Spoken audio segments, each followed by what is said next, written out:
This KFAN podcast is sponsored by Builders and Remodelers, exclusive Twin Cities provider of Elements Windows. Get the highest quality windows at unmatchable value. Visit buildersandremodelers.com for more details.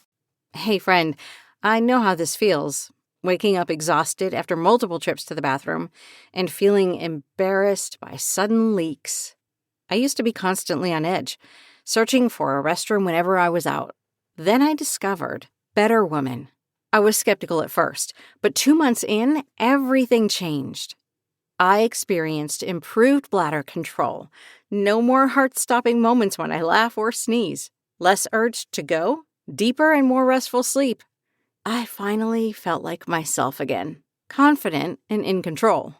Better Woman is natural, effective, clinically tested, and trusted by women for over 25 years. Ready to take back your control? Head over to BeBetterNow.com to order your supply today.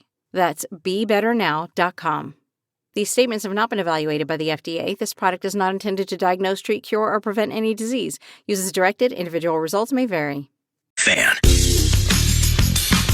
KFAN and Sinykin Manufacturing bring you Fan on the Farm starting May 19th. 9 to noon will be taking your tractor talkbacks. Each day, one farmer will be chosen to receive a Sinykin prize pack, including a Carhartt cooler and a Brewmate Growler canteen. Get full details, KFAN.com/farm. Sinykin Manufacturing Company, helping farmers feed and fuel the world.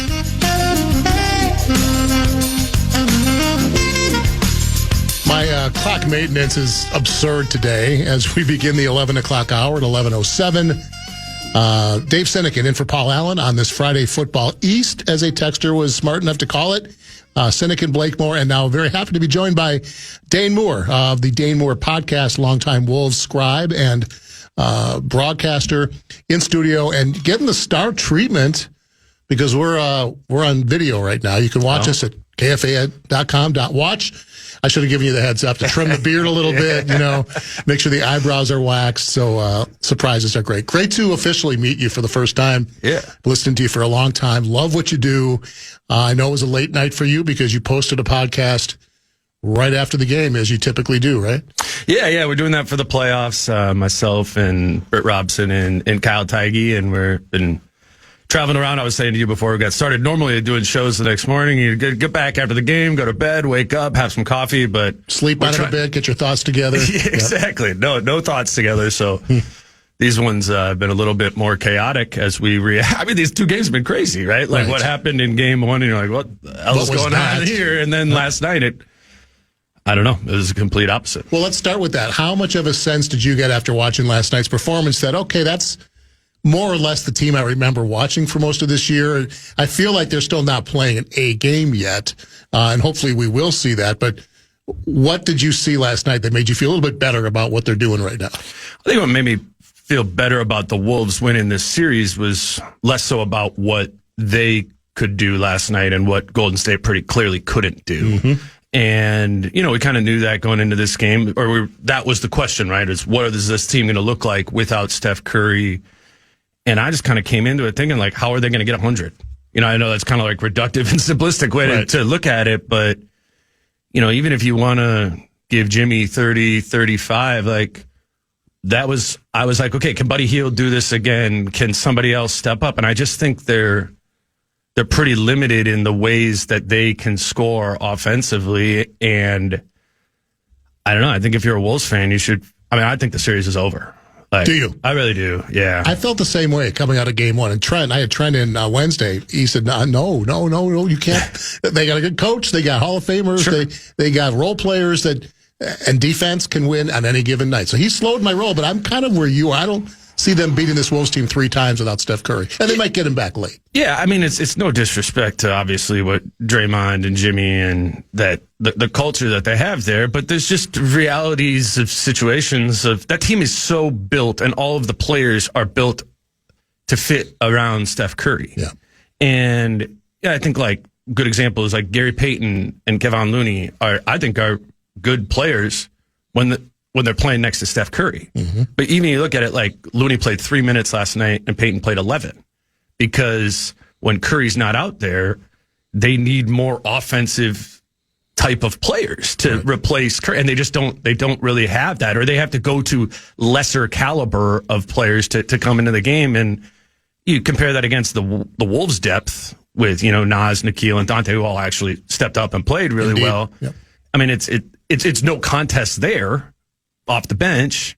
And then the Wolves have more talent up top. I mean, I think the only way they lose this series or even a game is they beat themselves, which would be very regular season Wolves to do. They did that often, but I do think we need to give this Wolves group some credit for how they play in the playoffs and not always just remember the game they lose to Washington during the regular season.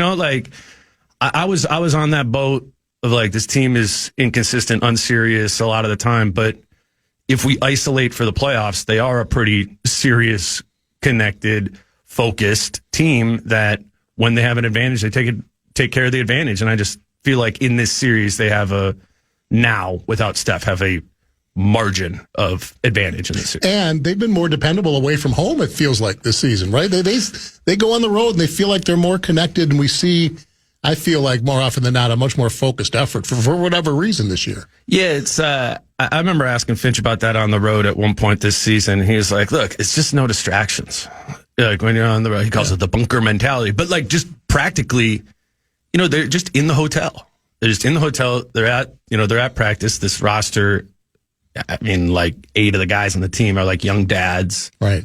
And then for the playoffs, you got all of these people coming into town and they're over at your house. There's Trent has talked about that forever. Right. That's I didn't know. How many tickets do I need, and who do I have to host, and do we have food, and how do they get into the arena? All that. We don't think about that stuff. But no, that's real. That is, again, like I wouldn't have thought about that, or I would have actually. Probably there's people listening right now. It's like, okay, that's an excuse. I'm just saying, from having been around and talking to some of the players about it, they're just like, sometimes getting on the road is like, all right, I can just go be in my room. I can work. I can whatever. The distractions aren't there. Questions for Dane are welcome on the Bradshaw and Bryant KFAN text line 64686. We'll take calls if you like. 800-320-5326. This from CJ in Minneapolis, Dane, who writes, Warriors fans are posting about how yesterday was a feeling it out game by Kerr, trying to scheme who he will use to win this series. Do you think there's really any validity to that? Because we saw him obviously play all 14 guys in the first half. Yeah, I mean, I think that's what it is. I don't think that necessarily means it's a good strategy.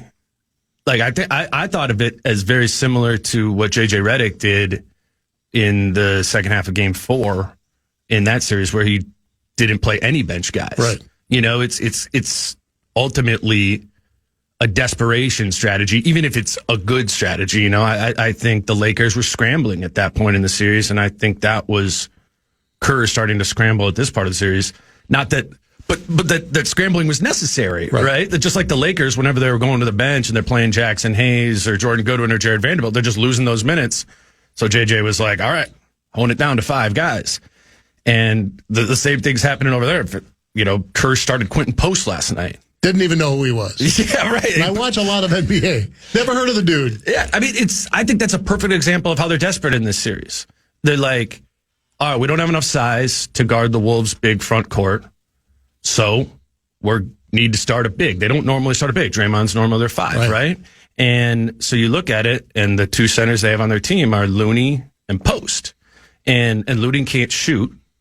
Like he doesn't shoot threes. He's like Rudy. And so if you're already playing Draymond out there, who's not a shooter, like they have limited shooting out there, so they literally have to go to the big white dude who can shoot threes off the bench. And it's just desperate, right? Because that's all he can do, largely. And he played the first 3 minutes of the game. The Wolves were up 13-0, and he didn't come back again. I'm saying those are the things that when I say this is over, like I think Kerr is making his moves, and the moves are coming up bad for him. I will say Kuminga played really well last night. And Trace Jackson Davis. He found a couple guys that maybe fit against this team, and they were very productive, especially offensively. Kuminga hit his first 8 shots, I think. I don't think Trace missed a shot. Yeah, no, I mean, Kuminga particularly is a super talented player. And I think if they do win another game or 2 in the series, I think that probably those are games when Jonathan Kuminga has 20 points and he looks physically dominant in those games. But Jonathan Kuminga wasn't in the rotation at the beginning of this series. There's or in April. Yeah, right. Like he doesn't fit stylistically how they want to play. I mean, the way the Warriors want to play is off-ball movement, like body and ball movement, playing that way. Whereas I think, and this will be Kuminga next year when he's on a different team, like he's more in the modern NBA version of it. Let's do 4 low, attack, have him attack from the top, let's play pick and roll. Like, I just think Jonathan Kuminga is a talented player, but not in a system. This is a good system that the Warriors have. It just doesn't really fit him. Yeah. So I don't know. Maybe they got to adjust to have that, but they need more guys that can score. It's again, how do you get to 100 in this? And I don't know if you don't have Kuminga, what that looks like, because clearly the Wolves' entire game plan is like, buddy, we're taking that out. Staying glued to him, switching everything.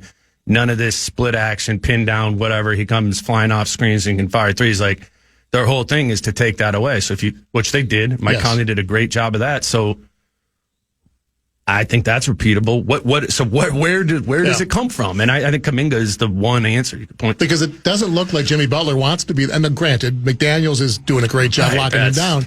But it was odd, and I know Van Gundy mentioned it a few times. Like, Butler had the ball right by the basket, and he chose to facilitate and find.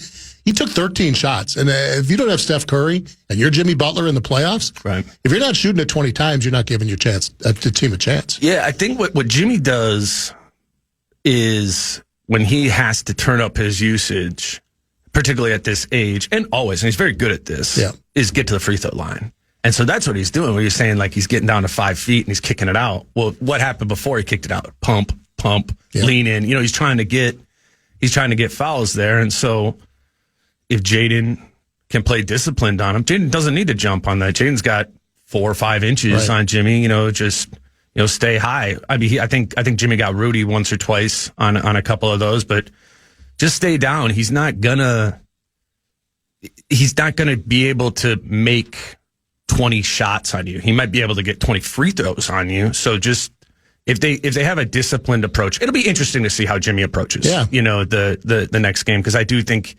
he now knows it probably is a series for them to win a game, even that he's got to have 30, 35 or something like that minimum. And seeing that happen 3-4 times, that's a lot to ask. Yeah, and he's 36.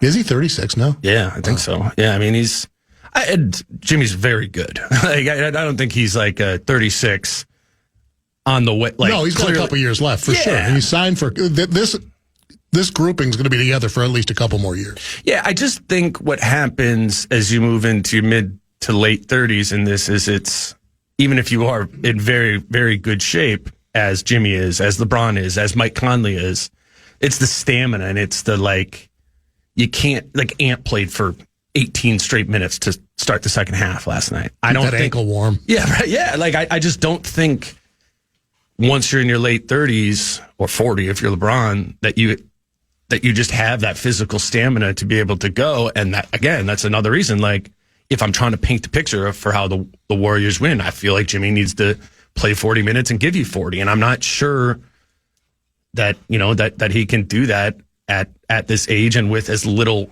offensive help around him as he does have. We all know that the Wolves have a better chance to beat this team without Steph Curry. That's obvious. It sucks, though, that he's not playing. I mean, you always want to beat the best, obviously. Beyond that, he's just such a different player that we miss not seeing what he can do. And knocking out the Warriors in 5 and 6 or 6 games would be great. But there's that asterisk. Well, yeah, of course, no Steph. It's a shame because he never gets hurt. I mean, he missed a few games here and there, but come playoff time, he's never been hurt. And so we are missing something, aren't we? Yeah, I feel like for sure. It is oftentimes how the path of a team who is a lower seed finds themselves in the conference finals or the NBA finals is you catch something like this. And the Warriors have benefited from that over the course of their dynasty. Pacers are getting it now. Right, yeah. Pacers got it last year against the Knicks, too. But that's how they got to the conference finals. Yes. So, I mean, yeah, it would be a more fun series to watch if Steph Curry was in. I haven't felt like last night at the game, it was more like, the fans were into it, but it's more like that nervous energy of like them blowing it. Yeah. I was feeling that myself. Yeah, rather than like, we beat them, right? Or we're beating them. It is a bit of a bummer, and you're just ending up getting I don't know, like, what is this how many wins does this Warriors roster have if at the beginning of the season Steph Curry tears his ACL? Is this team are they in the playoffs? I don't think so. Right. No. You know, I mean, so that's who you're going up against. And it's just, I think when we think back to the second round last year against Denver and how awesome that series was from just a basketball standpoint and the chess of it and Jokic and Ants elevating and all this, that is the bummer of not having Curry in it. Is it's not going to be that caliber of basketball, but they're probably going to win the series because of it. So I don't know. You choose. Are you in it to watch the basketball? Or are you in it to Can't have everything. Wolves move? Yeah, right. Let's pause here. A couple more segments with Dane. I want to chat about the Wolves that are playing so well. McDaniels, Randall, Ant's performance, kind of on and off, banged up. Much more to get to. More of your text to get to. Dane Moore in studio till the top of the hour. It's the Friday football least, as one texter wants to call it, on the Fan. We're back after these. The Fan and BigDeck.com wants to give you a shot to win bonus bucks, their national cash contest. And in KFAN.com, and the keyword grand, the keyword grand, KFAN.com, keyword grand. Carboni's Pizza wants to fuel your playoff party. Visit one of their 30-plus locations to enjoy delicious pizza and get ready for the playoff run. Find your nearest Carboni's today at carbonispizza.com.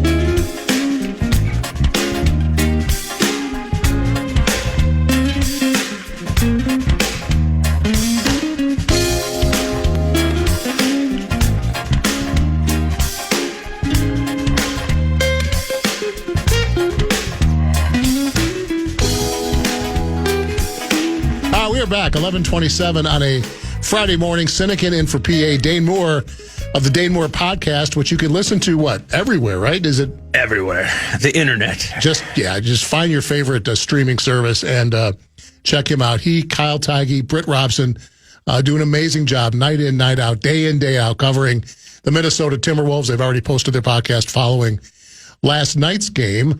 We've talked a bunch about the Warriors. Let's focus a bit more on the Wolves now and some of the guys that have stepped up. There are a lot of question marks heading into these playoffs about Julius Randle, the narrative about he's not a postseason player. Of course, he missed last year by injury, but in previous incarnations, Lakers, Pelicans, wherever, he has not stepped up. He's been, for me, the best player night in, night out for this team. And Jaden McDaniels' rise, we know what he can do defensively. His confidence, we saw it as the season went along, the offensive game coming together, not settling in the corner for threes. Talk about what you've been impressed most about watching those two guys and how they seem to deliver.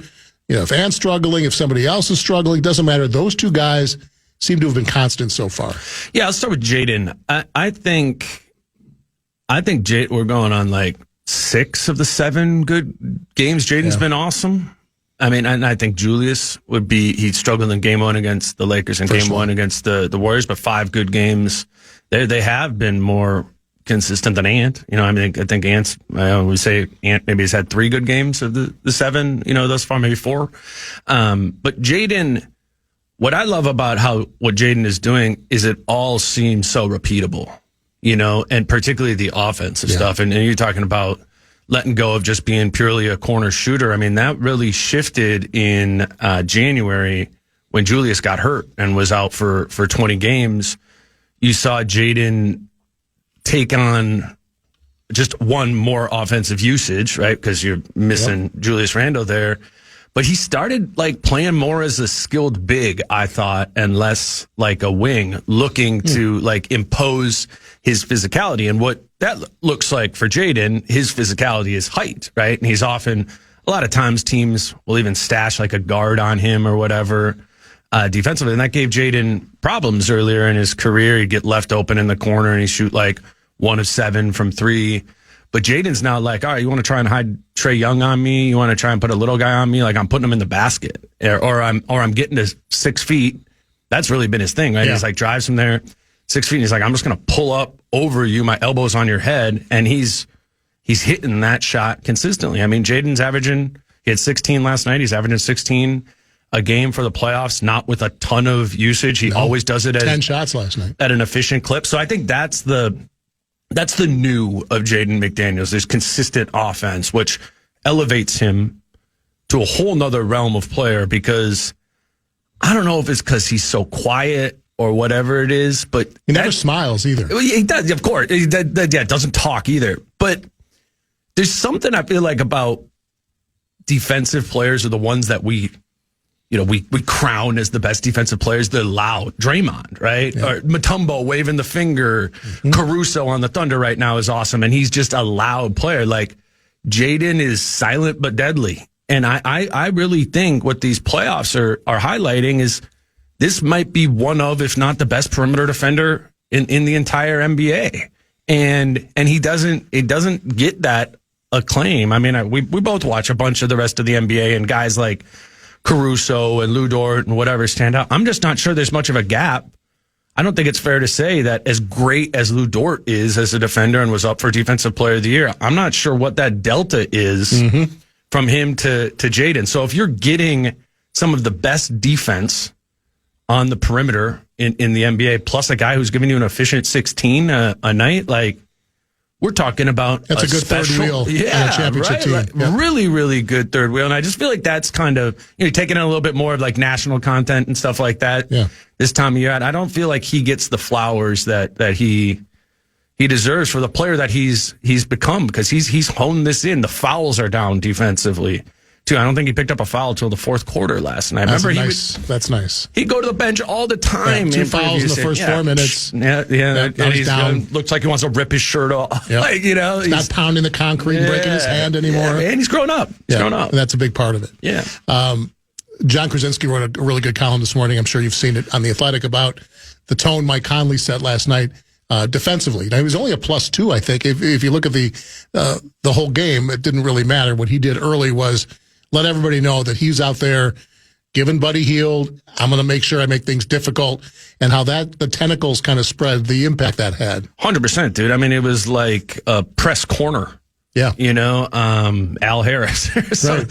Nice. He was just like in Buddy's shorts the whole time. I mean, I feel like I could say this. It's not a podcast, but you got you. I was talking to Mike in the locker room before the game. We were talking about, Steph not playing, and talking about the Houston series and how they're guarding Steph. And I don't know how much of that Warriors Rockets series you watch, but Steph was just being like held by everyone, because that was the Rockets' defensive plan, was to not let Steph get loose. And I was saying to Mike, that was crazy. I was just wrapping him up, and he's like, watch what I'm about to do tonight. He did. He gave. So I was dialed in, like, just watch. I mean, for anybody, go back and like literally watch the first 5 possessions of the game. And Mike Conley doesn't care about anything other than staying chest to chest with Buddy Hield the whole time, because Mike's smart, man. He's like, it's the same thing we were talking about before. Where does the offense come from other than Jimmy Butler? The number 2 option there is Buddy Hield going for like 6 threes. And Mike's like, if I can stay attached, or if we can decisively switch, if I get caught in a screen, like, Buddy's not going to be able to get open to go off. And I thought that absolutely set a defensive tone, and tactically so, of being like, we're taking out the second option. And I thought he, and as a group, they largely did. So if you're asking me, all right, who are we going to put on the second option to lock him down? I'm not going Mike Conley in my head. I'm going, all right, if McDaniels is on Butler, let's put Anton Hield and then see the fact that Mike Conley, undersized, 38, yes, crafty, and he's got all the great attributes you want from a lead point guard. I'm not thinking I'm pointing to what's his number, 10? Well, I can't think of Conley's number all of a sudden. Yeah, 10. Yeah. I'm not pointing to number 10 and saying, you've got Buddy Hield tonight. So I think that does open everybody else's eyes. When you ask an undersized guy who's not known for his defense, you lock down Hield, that's your job tonight. Yeah, but that is the role they give Mike a lot. They call it a chase defender, right? You're chasing the guy that's playing off ball. He's setting pin down screens, and they're trying to rise up and catch and shoot a 3. Yeah. And Ant, who is obviously significantly more physically gifted, defensively, Ant struggles with screens, period. On ball, he's guarding the guy up there, and they run a high pick and roll. Ant dies on the screen a lot. And off ball, it's like, oh, there's a screen, here's another screen, and Ant falls behind there. And for a chase defender, screens can't matter. You need to stay attached. You can't become frustrated by the fact. Like, I remember Finch one time earlier in the season, he's like, well, we can't tell him not to screen, like, and Ant has some of that energy. Ant is an incredible isolation defender. It's just me and you, like, one-on-one, like, good luck.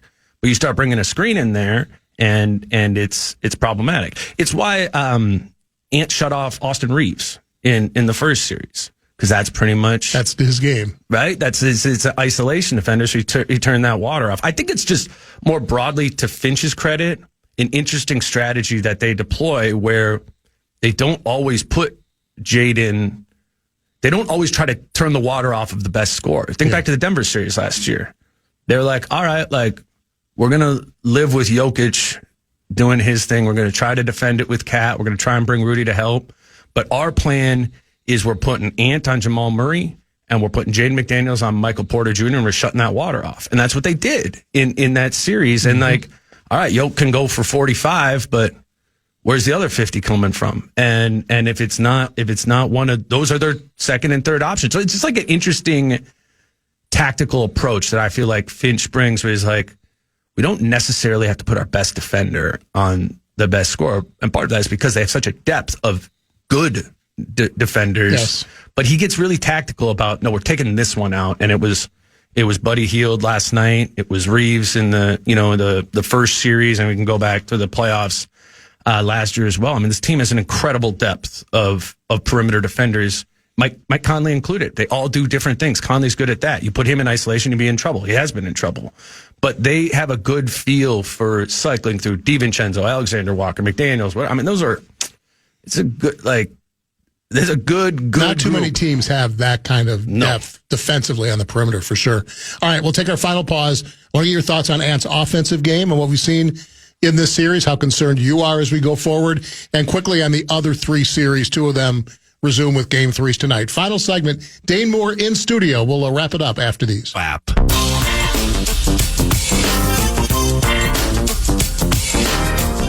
Get ready to cheer on your Minnesota Frost as they look to repeat as PWHL champions. Tickets available now for Game 3 this Sunday at XL Energy Center. Get all the details and your tickets now, KFAN.com, keyword calendar. Final segment, today's edition of the Paul Allen Project. Dave Sinykin in for PA, Dane Moore in studio this hour. Very happy he could join us on this morning after a Wolves win that ties the best of 7 at a game apiece. Series shifts to San Francisco, Game 3 tomorrow night. You'll hear it right here on the Fan. Coverage actually begins tomorrow morning at 8 in the zone. Me and Double T, Trent Tucker, will break down Wolves Warriors starting at 8 o'clock as usual on a Saturday morning on the Fan. I want to get your thoughts on the other three series in just a second. But let's talk about what we've seen from Ant in this series. Let's start with what we saw last night. You're very familiar, as we've talked about all morning. Seems like 7, 8, 9 times a year. This year, Ant has gone down, looking like he may never get up. And sure enough, after halftime, he puts our minds at ease and he plays. Last night felt worse because he had already hurt that ankle in L.A., but he came back and played hard, still struggling to finish. But when you see him go down like that, clutching the ankle, getting helped off the court, you've seen it enough. It's like the boy who cried wolf. But what were you thinking last night? That's where I'm at. Get your mic on. What do I got to hit right here? On? Yeah, there you go. There you go. I'm good? All right. I didn't think anything of it. You didn't? I mean, dude, I've been there every single time. It's 20, 25 times. You got a callus now. I mean, and there's one time, actually, the one that kind of scared me was when LeBron landed on it. Mm-hmm. You remember that? And then Ant reached it looked like he was reaching for his knee. Yeah. I think it was just because he couldn't reach his ankle or whatever it was. That was the one. But I don't know what it is. What I see that it is the ankle. I don't know what he's got going on with his ankles, but he comes back. I mean, dude, he was still explosive in the second half. Almost that tip dunk. It was like right in front of the basket that I was at. I mean, his chin was over the rim. He's a freak in that way of he can bounce back. It's not like when he comes back from these ankle injuries, you're like, oh, hesitant. He's hobbling. No, he looks like the same player. So I don't know. I mean, one time it's going to eventually, right, in his career, it's going to be an injury. But at this point, I'm just kind of like, all right, he's probably coming back, and he'll probably come back with a vengeance. I think with him, the story of the series is the finishing. Yeah, and that's been a thing all year, man. He's He's really struggled with that, and I think he's more like the ethical hooper, right? Where he's not the dude who's trying to get in there and draw the fouls and like a Harden or a Luka would in that space. He is trying to like finish around whoever's contesting the shot, and I do think he probably needs to play to contact a little bit more there and get the bump rather than trying to go around it and finish. Some sort of crazy reverse, because the reality of the situation, he's not making them, man. I mean, like, those are tough shots. It's alarming to see. He's just got to, it's got to be, he wants to get called for like the slaps on his arm on the way up. And I mean, and sometimes you get them and sometimes they are slapping it. But I think what you're going to get is you want that body contact. And he's trying to avoid the body contact to go around it. And again, I like players who do that and aren't going to the basket, looking to draw it. But if you want his rim finishing numbers to go up, I think the way that happens is he's drawing fouls on them more often. This has just been honestly a problem kind of all season of not being able to finish at a high clip at the rim. I think he's at 62% at the rim this year. That's like very mediocre. Whoa, yeah. And for somebody of his size and, athletic caliber, that should be higher than that. Game 1, the first jumper he made was in the final 3 minutes of the game. Yeah. Last night, the only jumpers he made were the 2 threes he made out of the 4 he took. Mm-hmm. So what happened to the mid-range? What happened? What's going on offensively? Because that's not the Ant we're used to, right? I mean, this guy can attack from anywhere. I love that he's going to the basket. But what happened to the mid-range? What happened to shooting more than 4 threes? He's also very bad at making mid-range shots at a clip. I think it's the 3. That's his superpower. I mean, that is what makes him an elite, efficient player. I also think this season the 3 ball became his rhythm setter. And his 3, game 5, he was 0 for 11 or whatever from 3, wasn't making any until the very end of the game in game 1. And I think that 3 abandoning him just threw off his overall rhythm of what to get to, because that 3, the threat of that walk-up 3 is like, okay, now they're closing out to an in-and-out dribble, here I go. I'm going to the basket and I'm finishing, and I've left 2 defenders in the dust out there.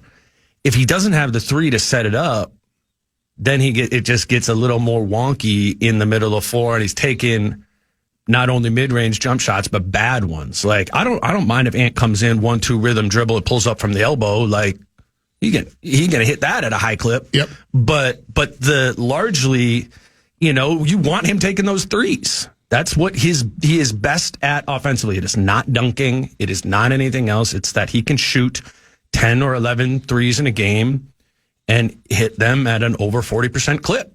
And so that's part of my reason for thinking that this series is really, really moving in the Wolves' direction, and probably because I think that rhythm's going to come back. And what happens against this Warriors team when Ant is having a game where he makes 5 of his 11 threes? Right. Like that's a problem for you if you're the Warriors. Ant's a great shooter, just a shooter of the basketball.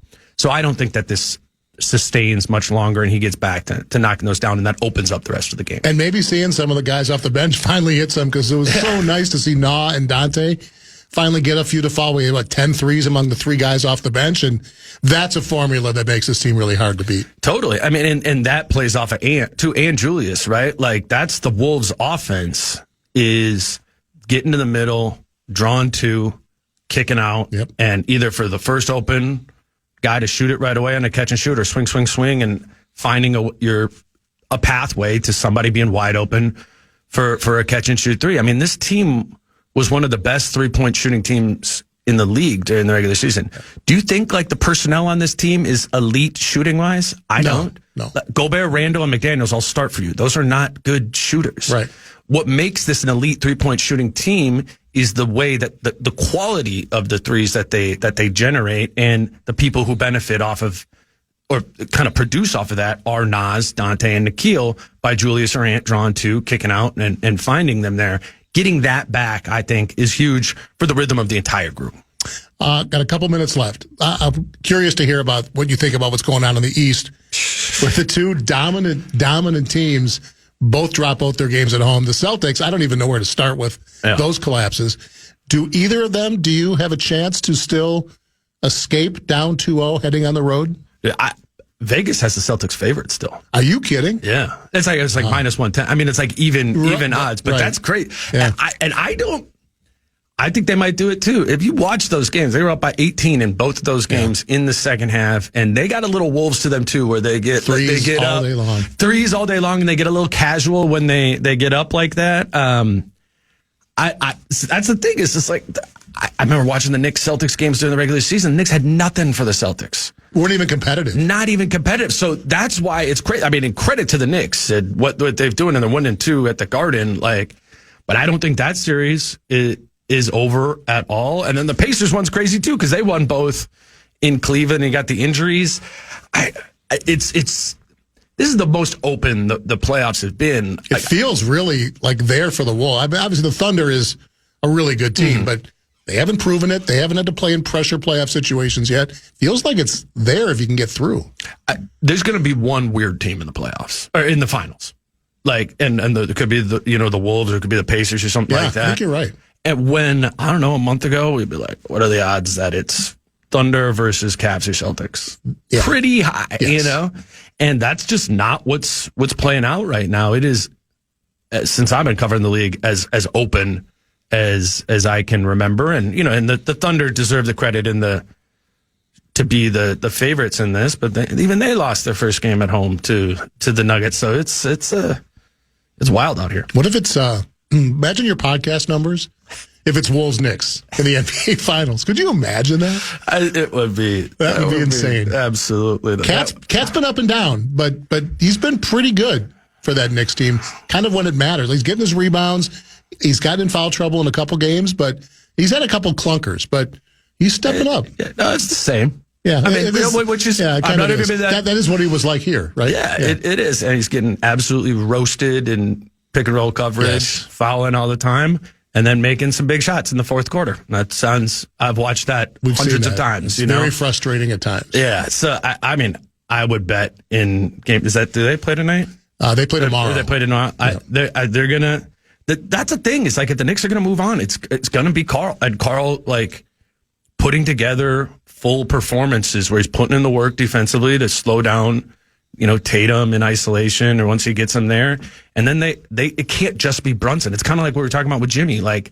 They need additional guys to get them offense. And with Carl, there's this volatility both ways, like the high highs. And then, I don't know, I've clicked on it just a bunch of times where you look at it, it's like, it's the fourth quarter, 8 points, 5 fouls, maybe 11 rebounds. But they need him for us to get our Knicks Wolves championship.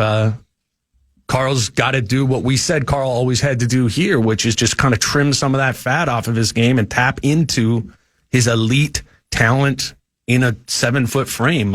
He can be dangerous, but he can be dangerous the other way too. Yeah, for sure. All right, final minute. You're off to San Francisco tomorrow. Yeah. You have said you feel really good. You don't think the Warriors have a shot. Will you come back next Wednesday for a closeout game? Will the Wolves win both games in San Francisco?